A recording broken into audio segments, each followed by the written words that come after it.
সূর্য পশ্চিম দিকে ওঠার ইঙ্গিত দিছে বৈজ্ঞানিকরা। কিয়ামতের আশঙ্কা বার্তা শুনেন আপনারা এখন।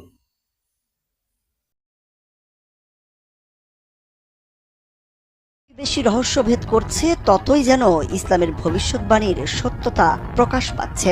ঈশ্বর কণা নামে পরিচিত রহস্যময় হিগস বোসন কণার অস্তিত্ব আবিষ্কার করে পদার্থবিজ্ঞানে নোবেল পুরস্কার পেয়েছিলেন বিজ্ঞানী পিটার হিগস ও ফ্রাঁসোয়া ইংলার্ট। তাদের এই আবিষ্কার নোবেল প্রাইজের চেয়েও বেশি আলোচনায় ছিল। মূলত বিজ্ঞানী হিগস ও ইংলার্ট সহ একদল কণাতত্ত্ববিদ 1960 সালে অতি পারমাণবিক কণার বা সাব অ্যাটমিক পার্টিকল ভরের উৎস খুঁজতে গিয়ে একটি মডেল প্রস্তাব করেন। ওই মডেলে একটি অনুপস্থিত কণার কথা বলা হয়, যার নাম দেওয়া হয় হিগস বোসন।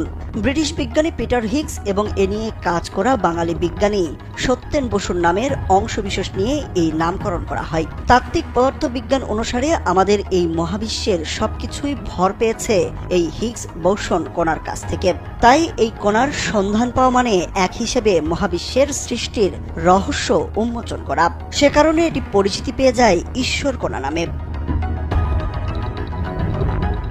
এরপর আলোচনায় আসে সূর্য পশ্চিম দিকে ওঠার বিষয়টি। পৃথিবীর চৌম্বক ক্ষেত্র আমাদের এই গ্রহটিকে ঘিরে রেখেছে অদৃশ্য এক শক্তি বলয়ের মাঝে। সোলার রেডিয়েশনের ক্ষতিকর প্রভাব থেকে জীবজগৎকে রক্ষা করছে এই চৌম্বক ক্ষেত্র।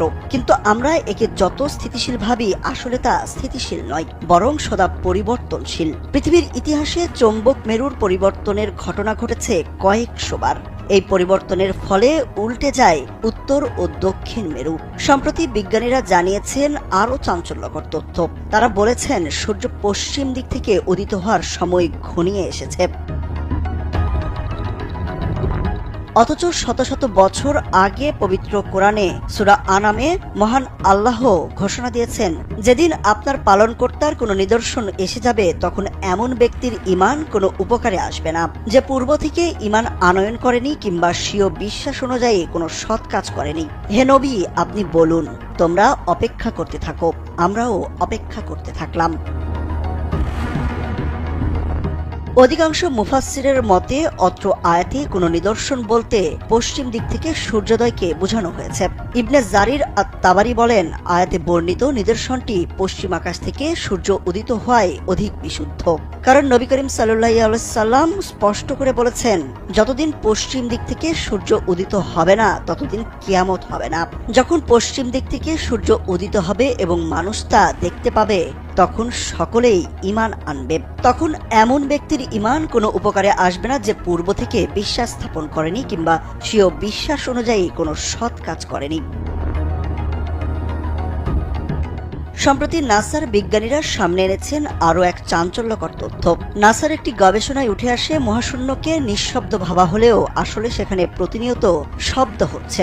গবেষকরা সে শব্দ শুনে বলছেন যেন বিলিয়ন বিলিয়ন মানুষ একসঙ্গে গান গাইছেন বা জিকির করছেন। হযরত আবু দার রাদিয়াল্লাহু তাআলা আনহু বলেন, রাসূলুল্লাহ সাল্লাল্লাহু আলাইহি সাল্লাম যখন মিরাজ থেকে ফিরে আসেন তখন তাকে প্রশ্ন করা হয়, হে আল্লাহর রাসূল, আপনি আকাশে কি দেখেছেন বা কি শুনেছেন?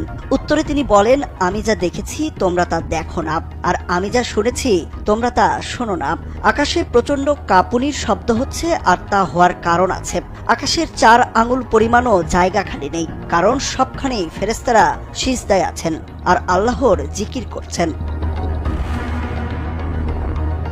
এ অবস্থায় ডোমসডে ক্লক বা কিয়ামত ঘড়ি দিয়েছে নতুন এক বার্তা। এ বিষয়ে বুধবার ব্রিটিশ সংবাদ মাধ্যম বিবিসি এবং মার্কিন সংবাদ মাধ্যম সিএনএন প্রতিবেদন প্রকাশ করেছে। এতে বলা হয়েছে, প্রায় 78 বছর আগে বিজ্ঞানীরা একটি টাইম পিস তৈরি করেছিলেন, যার নাম ডোমসডে ক্লক বা কিয়ামত ঘড়ি। মূলত পৃথিবী কত দ্রুত মানবতার ধ্বংসের দিকে অগ্রসর হচ্ছে তা বোঝার জন্য এই ঘড়ি তৈরি করা হয়েছিল। সাধারণ ঘড়িতে 60 সেকেন্ডে ঘন্টা হলেও ডোমসডে ক্লকের হিসেব সম্পূর্ণ ভিন্ন। এই ঘড়িতে রাত 12টা এমন একটি মুহূর্তকে নির্দেশ করে যখন পৃথিবী মানুষের জন্য বসবাসের অযোগ্য হয়ে উঠবে। 2 বছর ঘড়িটি রাত 12টার 90 সেকেন্ড আগে ছিল। মঙ্গলবার বিজ্ঞানীরা ডুমসডে ক্লক রাত 12টার 89 সেকেন্ড আগে সেট করেছেন।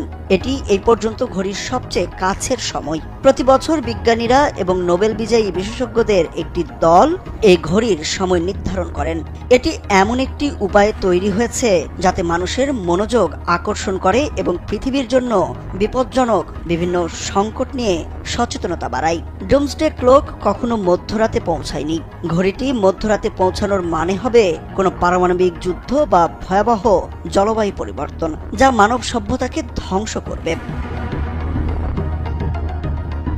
মানুষ ডুমসডে ক্লক সহ অন্যান্য উপায়ে মহাপ্রলয়ের দিন বা কিয়ামত কবে হতে পারে তা ধারণা করার চেষ্টা করছে, কিন্তু